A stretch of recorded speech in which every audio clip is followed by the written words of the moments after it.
क्या आपने कॉर्न के सीजन में कोई रेसिपी बनाकर तैयार की है? अगर नहीं तो चलिए आज हम कॉर्न से एक रेसिपी बनाकर तैयार करते हैं। बहुत ही इजी वे में देखते हैं कि कॉर्न को हम अपने डाइट में कैसे शामिल कर सकते हैं और कॉर्न के बेनिफिट्स ले सकते हैं। तो यहाँ ले लेते हैं कॉर्न।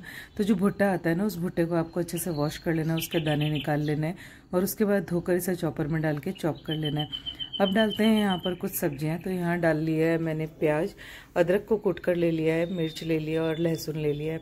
कॉर्न में लहसुन का फ्लेवर बहुत ही शानदार आता है, तो आप लहसुन और अदरक ज़रूर डालें। इनकेस आप लहसुन प्याज नहीं खाते हैं तो आप इसे अवॉइड कर सकते हैं। अब सारी चीज़ों को डालने के बाद अच्छे से चॉप कर लेते हैं।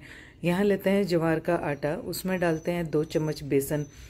तो पूरी तरीके से हम आज इसे गेहूं से तैयार नहीं करेंगे, जिस तरीके से हम पराठे बनाते हैं ना, बिल्कुल उसी तरीके से बनाएंगे। अब थोड़ा सा ऐड कर लेते हैं, तकरीबन 1 कप यहाँ मैंने लिया गेहूं का आटा। और फिर उसके बाद हम इसे नमक डालने के बाद अच्छे से इसका डो बनाकर तैयार कर लेते हैं।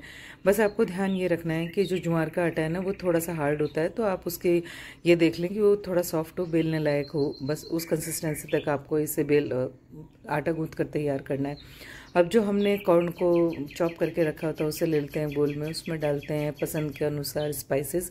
तो यहाँ डालते हैं हल्दी, मिर्च, नमक। मिर्च आप देख लें कितनी ज़्यादा और कितनी कम खाना चाहते हैं। अब ऐड करते हैं इसमें भुने जीरे का पाउडर, गरम मसाला, थोड़ी सी मैंने ऐड किया है यहाँ पर इटालियन सीजनिंग। फिर डालते हैं जो बड़ा वाला चम्मच अभी मैंने आपको दिखाया है, बस वही चम्मच भर के डाल लेते हैं इसमें बेसन, क्योंकि बेसन हमें बाइंडिंग के लिए चाहिए। इनकेस अगर आपको ऐसा लगता है कि 1 चम्मच बेसन डालने पर ये जो कॉर्न है वो थोड़े से लिक्विड ही आपको लगते हैं, तो आप थोड़ा सा इसमें और बेसन का ऐड कर सकते हैं।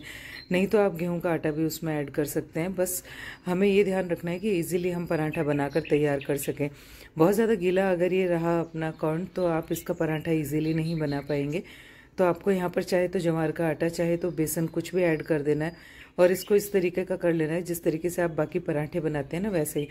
अब जो हमने ज्वार के आटे से डो बनाया था ना, उससे एक पेड़ा ले लेते हैं और उसको हल्के हाथों से फैलाकर एक रोटी का आकार दे लेते हैं।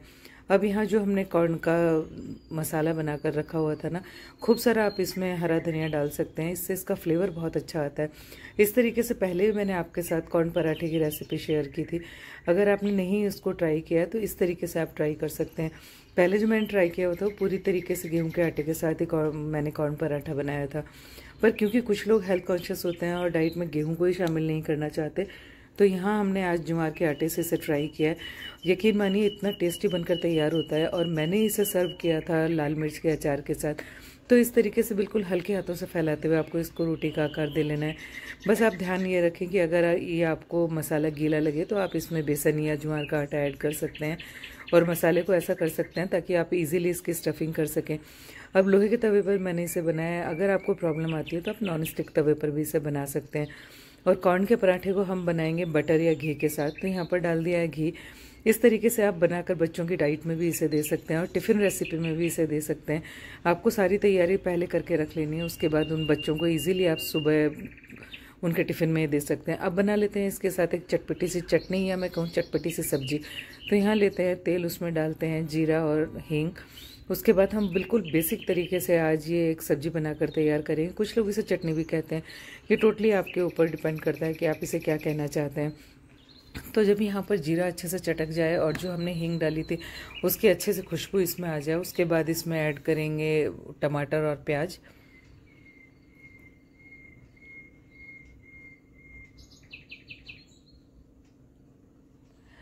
अब ऐड करते हैं इसमें टमाटर और प्याज। तो यहाँ पर डाल लेते हैं प्याज। जितनी भी क्वांटिटी आपको चाहिए उस क्वांटिटी में आप यहाँ पर प्याज डाल सकते हैं।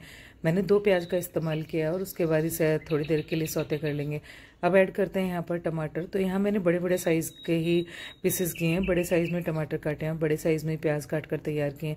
अब सारे स्पाइसेस डाल लेते हैं। तो उसके लिए नमक, हल्दी, धनिया पाउडर और मिर्च। अगर आप चाहें तो लाल मिर्च का भी इस्तेमाल कर सकते हैं, चाहें तो हरी मिर्च का भी इस्तेमाल कर सकते हैं।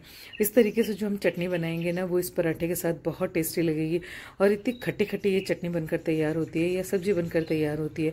इस तरीके से आप इस कॉर्न पराठे के साथ इसे सर्व कर सकते हैं। अभी प्रीवियसली मैंने आपके साथ लाल मिर्च का अचार शेयर किया था, अगर आपने नहीं देखा तो आप ज़रूर से उसे ट्राई करें, बहुत टेस्टी बनकर तैयार हुआ था। तो यहाँ खूब सारा डाल लेते हैं हरा धनिया। अब पूरी तरीके से चटनी या सब्जी, जो भी आप इसे नाम देना चाहें, वो बनकर तैयार हो चुकी है। तो आप थोड़ा सा इसमें टमाटर को मैश कर सकते हैं, नहीं तो खड़े खड़े टमाटर बिल्कुल भी अच्छे नहीं लगते। थोड़े से टमाटर मैश हो जाने चाहिए, पर ओवर भी आपको इसे मैश नहीं करना है। तो ये चटनी पूरी तरीके से बनकर तैयार हो चुकी है। इस तरीके से जो हम कॉर्न पराठा